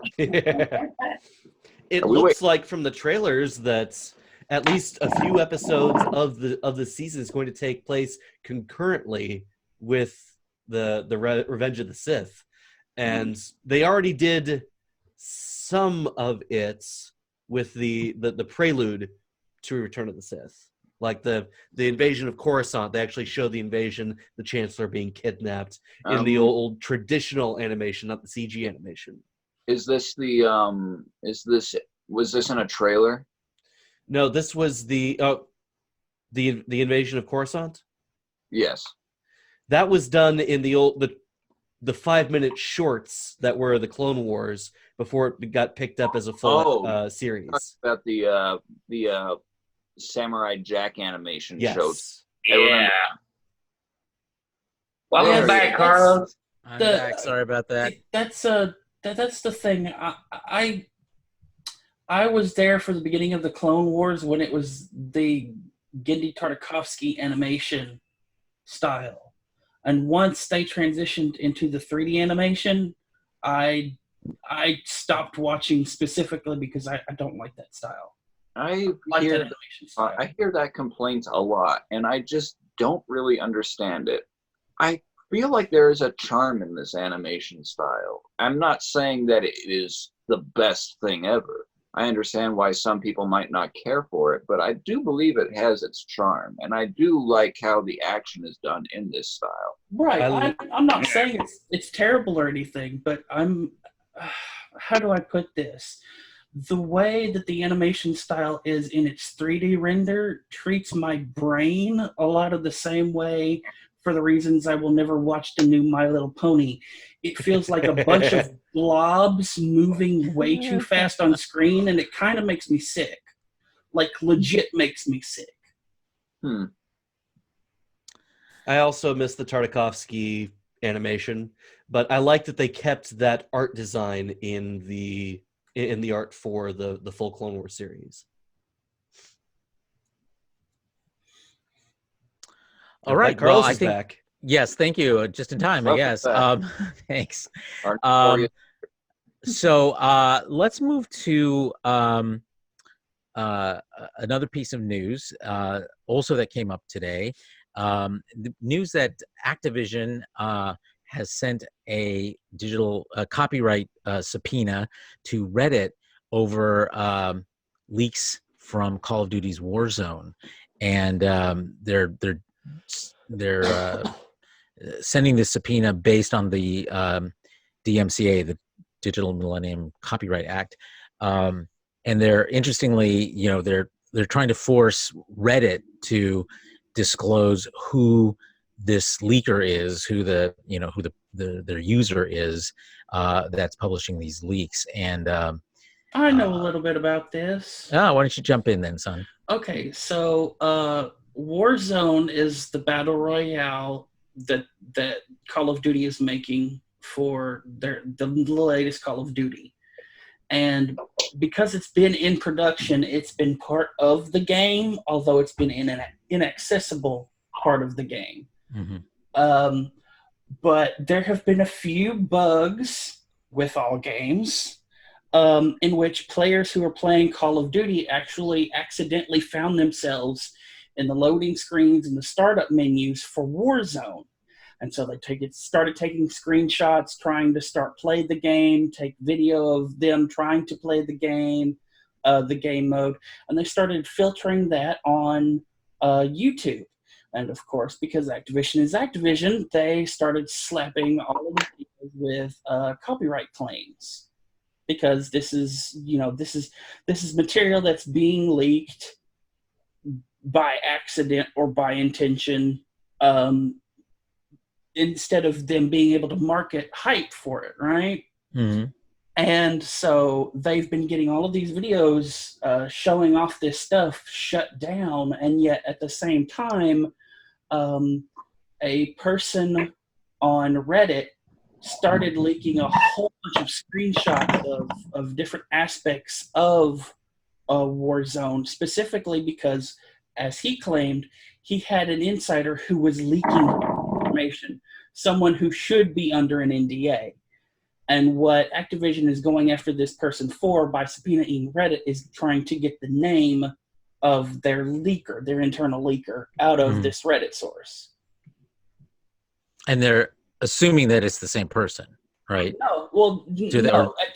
At this point, Activision seems to be taking it at face value that it is a separate source. Okay. They just want the name out of the person who was leaking it on Reddit. And to do that, they're going after, they're subpoenaing Reddit for the name of this leaker so that they can go and talk to him. Which is actually rather reminiscent of the Borderlands 3 debacle that happened not too long ago, where Gearbox and Take-Two sent suits to a dude's house because he got the information of, oddly enough, through Gearbox's own incompetence, of leaks from Borderlands 3 when Borderlands 3 devs were playtesting Borderlands 3 through Twitch integration. He had to go through a couple different steps to get that information. It wasn't necessarily incompetence, it was exploitatives. Well, the thing is, when they showed off the integration itself on Gearbox's own demo, they had the Twitch name of the user that they were using for the demo. And you could literally search for that name and there it existed. And from that, because of how Twitch is, you could see all of the other friends or all the other followers of that user. And they then subscribed to all of those other users, which were, again, random numbers, just like this account was. And if you're following any of them, guess what? You get a notification when one goes live.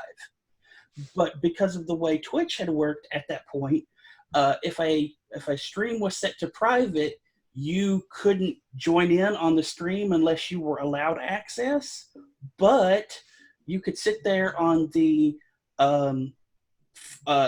page for all the ones that you are following, and if they're streaming, you get a little screen grab of what they're streaming. So all he had to do was literally just sit there and keep hitting the refresh button for screen grabs. So in that case, Gearbox hired a couple of private investigators to find the guy and then serve him a cease and desist. Right. And I mean, they're even going after websites and podcasts. Anyone posting any photos of this game, even as still images, just for like title cards, they're going after them. And I'm not clear about what going after means, because sending these DMAs, the website. Well, host, okay, there's a lot of different things going on with the DMCA here that, from what I can read, cease and desists are not part of the DMCA. So let's be clear about that. Number two, what they're doing for Reddit is not a cease and desist. What they're doing legally subpoenaing the Reddit for the information, for the name of the person who posted the information. Websites have, under the law, a safe harbor from being themselves sued for copyright infringement over stuff that users post that they're not supposed to.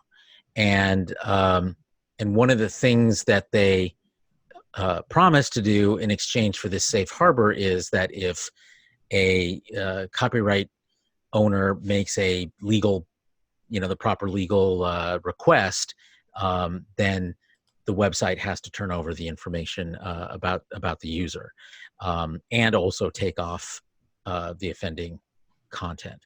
So I'm not sure I would call that going after websites, because they're not being penalized. They're actually being able to stay out of any legal trouble because of this. So I'm not sure I would agree with that characterization. Whoa, index, you're switching. The going after refers to individuals being served cease and desist by these companies, which is understandable. They want to protect their property. They want to protect these games from being spoiled ahead of time.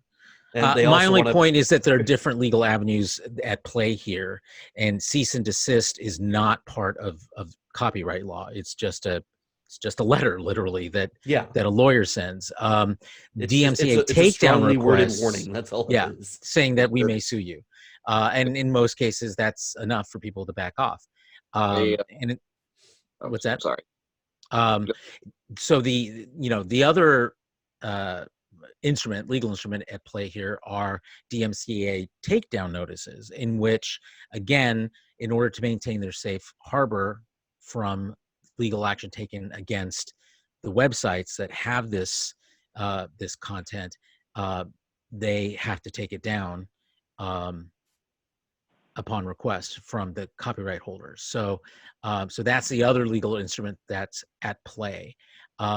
Very few of these websites are placing themselves in any kind of legal jeopardy by having had hosted this content, because they took it down.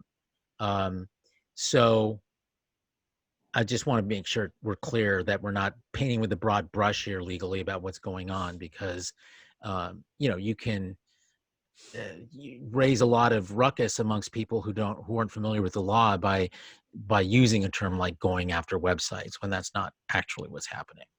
And it's I see this happening with game companies a bit more often now. Nintendo actually just did this similar behavior with 4chan and Reddit, with a person who was leaking information about Pokemon Sword and Shield before its time, in a video by Yang Ye, who was detailing the story. He's a good YouTuber as far as these news stories are concerned. But Nintendo recently was not too happy about this guy who leaked some future features of these two games that are among their best-selling Switch titles right now. And I think that they went as far as to very much cut ties with one of these sites that often did reviews with them, and they were closely associated with. And it's something that companies are starting to take much more seriously now, these leaks. And well, and you can understand why. I mean, I think Ross put it well. They invest millions of dollars into the development of these games, and if they're still working out kinks and stuff gets out there, that's a real, they take a real financial hit from and that sort of thing. I don't want anyone to get the impression that I will say that games should not be released before they're finished. I do believe that game companies definitely need to have a satisfactory product out. Games as a service is not a good business design. It's not consumer friendly, and it can be very scammy at times. But I definitely can understand the company's interest in protecting their assets in this area. And well, it's not just the game's development either. You and as much as we talk about games as service, you have to also understand that games marketing itself is also its own stranglehold. And a gaming company, like Bethesda, at one point, Kotaku got a leak of the Fallout 4 script. and Kotaku posted it in its entirety, and Bethesda went, "Nope, never. You're never going to get anything from us again." And it's like, well, yeah, but this was. I mean, hey, this was a leak. All you had to do was deny it or whatever. You didn't have to nuke the entire website. And we've continuously seen this, and it's been a problem. I mean, going so far as back as the reason for the beginning of Gamergate, not what Gamergate turned into, but for the beginning of Gamergate, was that the marketing wings of all these companies, all these game companies, had such a stranglehold on games media that games media would give these games favorable reviews just to maintain their good graces with the gaming companies. Mm-hmm. And this is but that's an interesting thing that you bring up, because there's two different things going on here. One is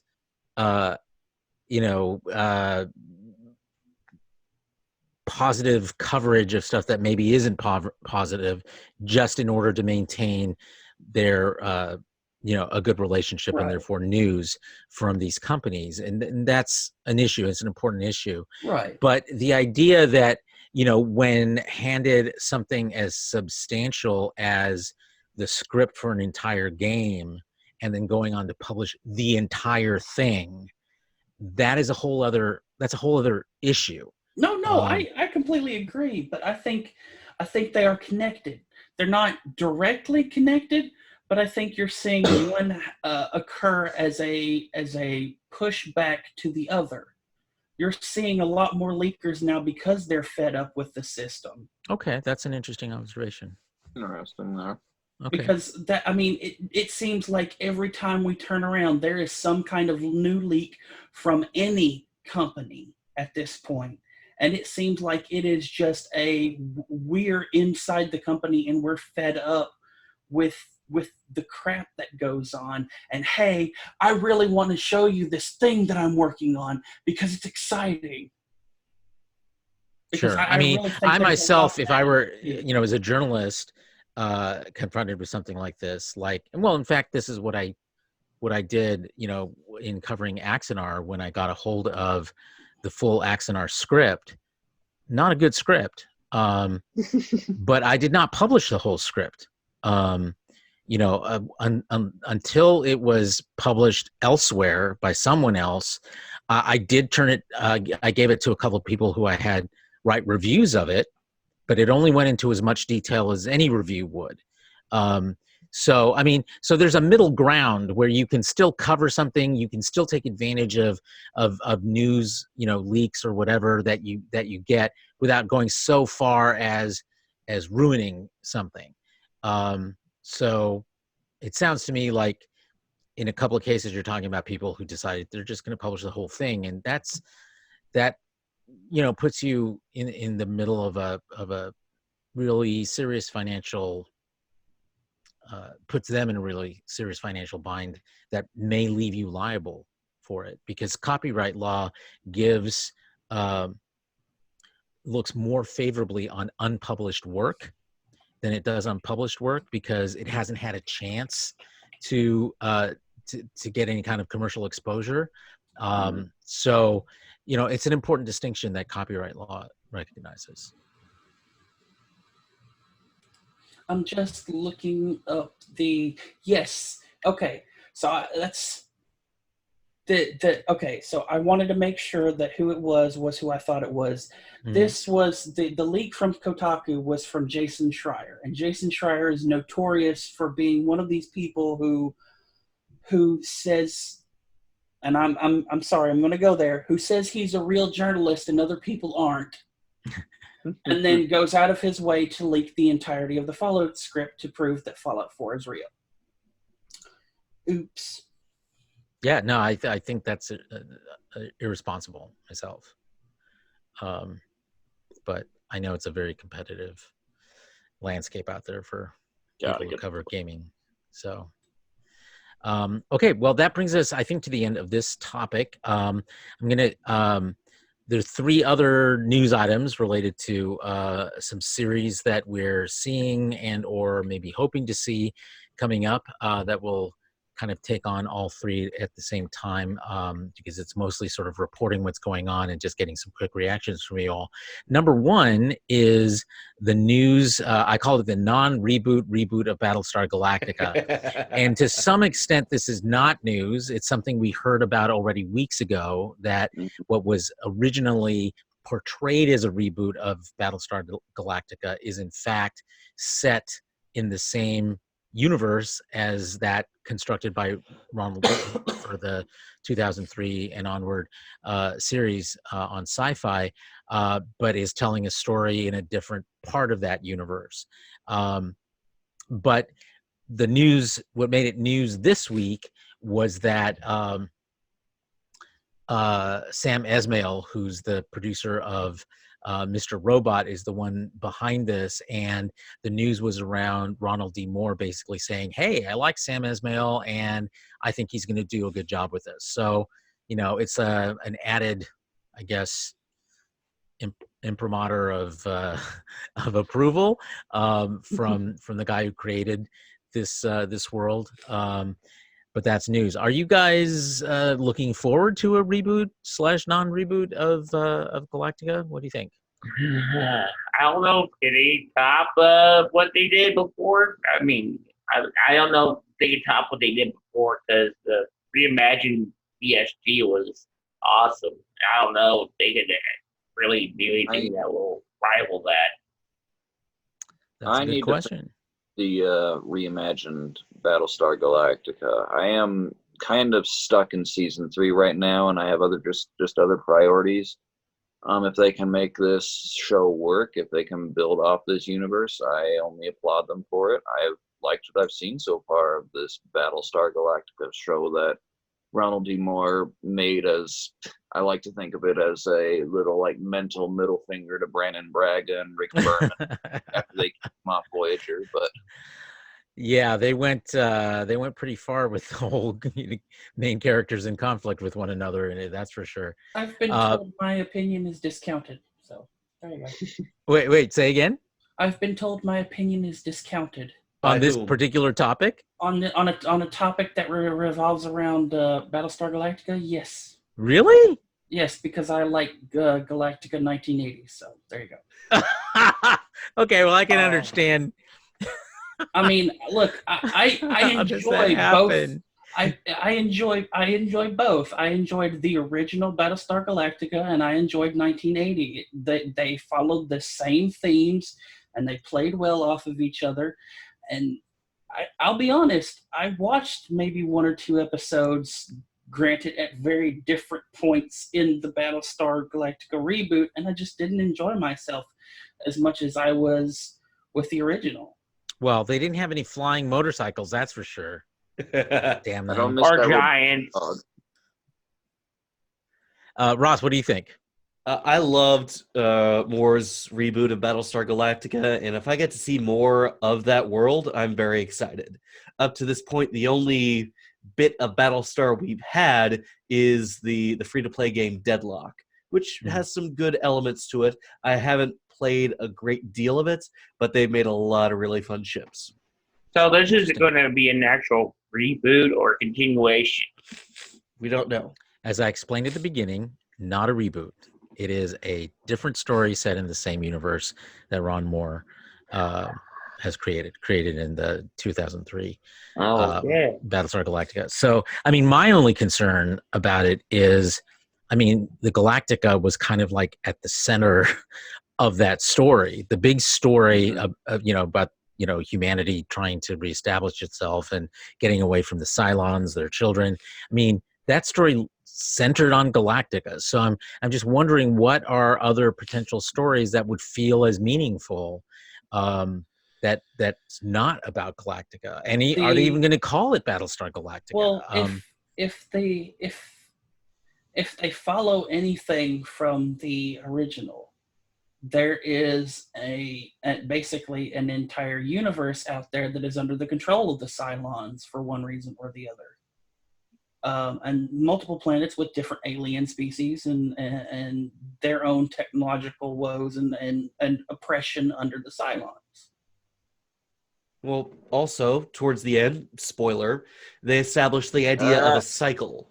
Everything has happened before. All of this has happened Yes. before. All of this will happen again. Mhm. The idea that humanity creates artificial life, Cylons. They grow into sentience. They rebel. They expand and grow on their own, come back, and it's this endless crucible that continues to shape human society, human evolution. So this could possibly take place within the same universe, but in a different later. cycle. That's a good point. Okay, you can listen again, Travis. I'm done. No more Okay, spoilers. good opinions. Thank you. We'll certainly keep our eyes on this. And son, you can say whatever you want. Really, I mean, Galactica 1980 notwithstanding. Look, I watched Galactica 1980 and I judged it off its special effects more than anything, because watching Galactica 1980 is like watching the first season of The Next Generation. You watch it back and you go, wow, these were actually pretty decent for the 80s.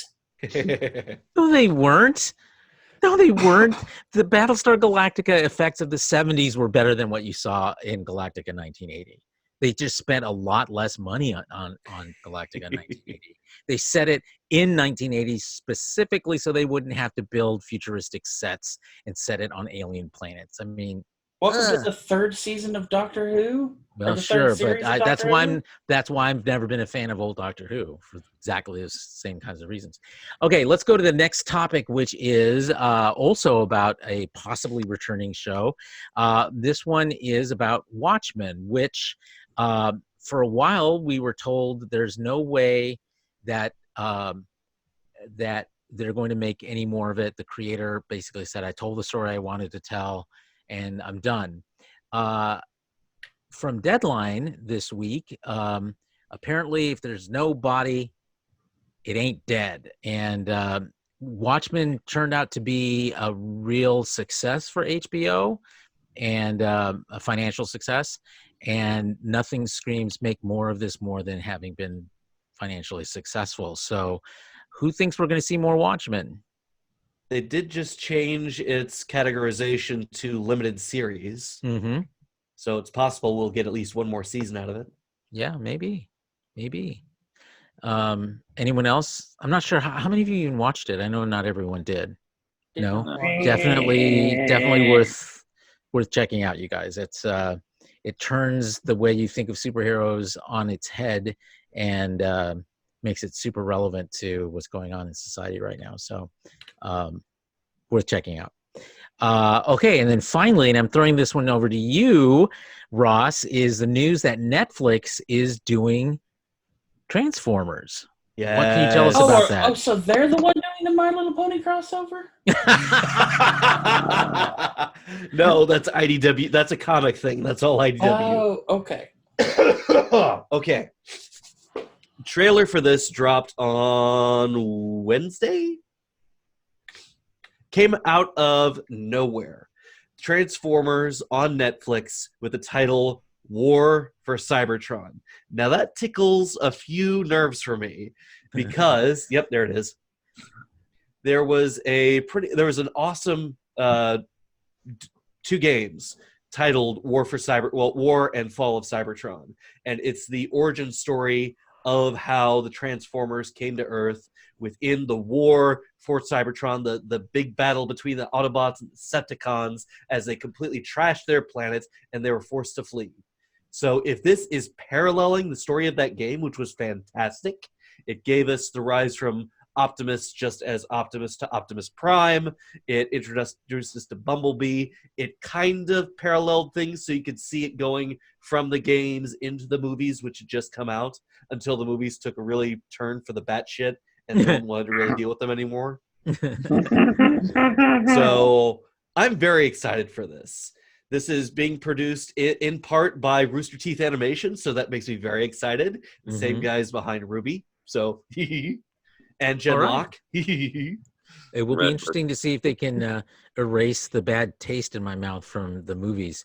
Well, Uh, if you sit go ahead. looking at the trailer, the designs are all very Gen 1. hmm And it just look, we've got a lot of the classic characters. We got Bumblebee, we got Megatron, of course. Starscream made an appearance. The voice actors are all. It's not the original voice actors. But another thing that I wanted to point out, just looking at this, they called a trilogy, and this first part is called Siege. About, I want to say, 5 years ago or so, one of the last series that the YouTube channel Machinima put out, which was also owned by Warner Brothers, was called Transformers. And then shut down, right? Yes, and then shut down. Was called Transformers: The Prime Wars Trilogy. It was 3 series, each of about 10 episodes, which took place post Gen 1. In the future where the war was over, Optimus and Megatron were exiled, and now Decepticons and Autobots were living semi-harmoniously in their own society. The first part was called the Combiner Wars, where the big combiner machines were constantly fighting for each other and ruining the planet. Then the second part came out. I'm blanking on its title, and then they brought it all together with this third trilogy of series, which was a lot of fun. It brought in a lot of elements for Gen 1, told an interesting story. It was all very, very low budget. But this looks to be in the same style, but with a budget worthy of Netflix. Yeah, it looks slick, I have to say. It really does. Look up the Prime Wars trilogy. I'm pretty sure it's free on the Rooster Teeth website, so it's worth a watch. And if that is the origin of what we're going to see as far as style and animation, Then it's you're gonna be happy. fun. Anyone else looking forward to Transformers on Netflix? I haven't touched Transformers as a franchise in years, so I'm kind of indifferent on it. It might be because you're a grown-up, Travis. I've heard. Well, I mean, I still like Pokemon. Oh, okay. Well, that changes everything. I don't understand that. What?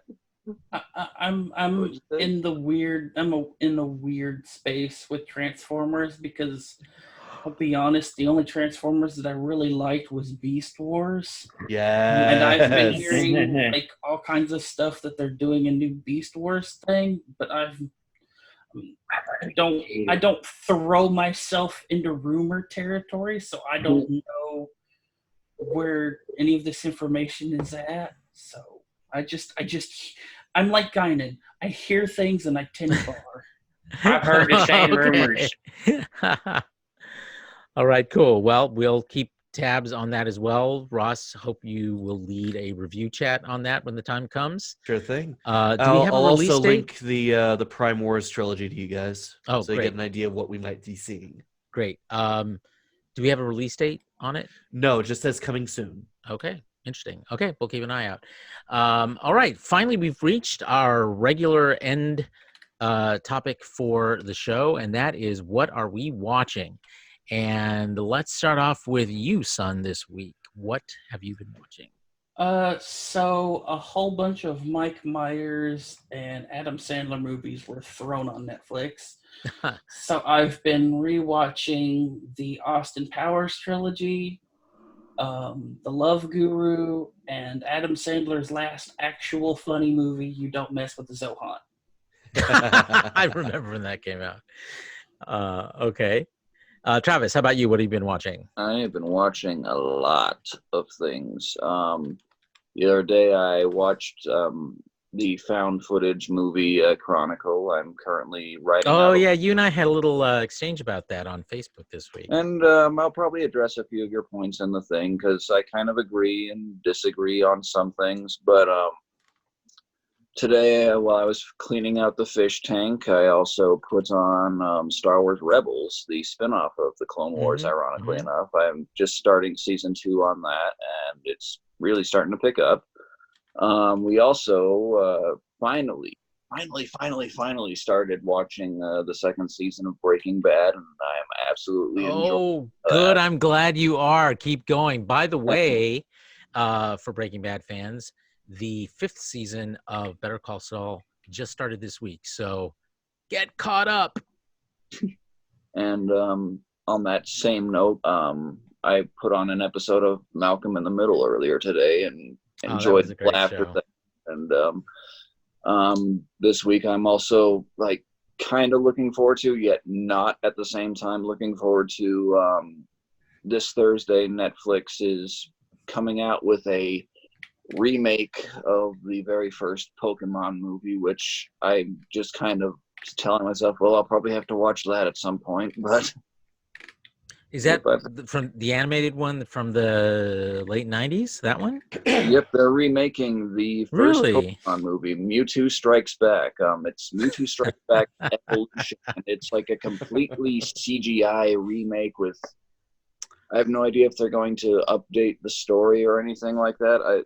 The trailer didn't really impress me, and I mean, like, I may like Pokemon, but I know that it is far from the best thing in the world out there. Well, that's very mature of you, Travis. Well, thank you.